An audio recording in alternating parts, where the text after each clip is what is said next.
Ашкабактын уруктары бир гана даамдуу эмес, ошондой эле абдан пайдалуу продукт болуп саналат.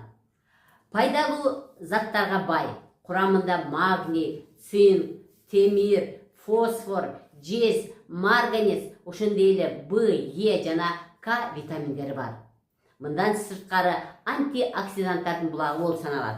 Антиоксидант бул деген организмде пайда болгон шлактарды сыртка кууп чыгуучу заттарды антиоксидант дейбиз. Демек, ашкабактын уругу эң сонун антиоксидант болуп саналат экен. Себеби анын курамында витамин Е бар. Сезгенүүнү азайтат жана клеткаларды зыяндан коргоого жардам берет. Мындан тышкары иммундук системаны жакшыртат.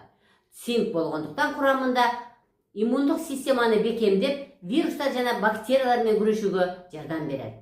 Жүрөккө өтө пайдалуу. Себеби магний жана дени сак омега 3 жана омега 6 деген майлар бар.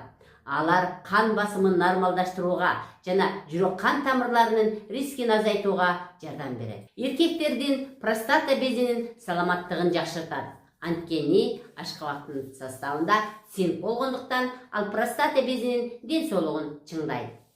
Уйкуну жакшыртат. Курамында жакшы уйку үчүн маанилүү болгон серотонин жана мелатонинди өндүрүүгө жардам берген аминокислота триптофан бар. Мындан тышкары диеталык клетчатка болуп саналат.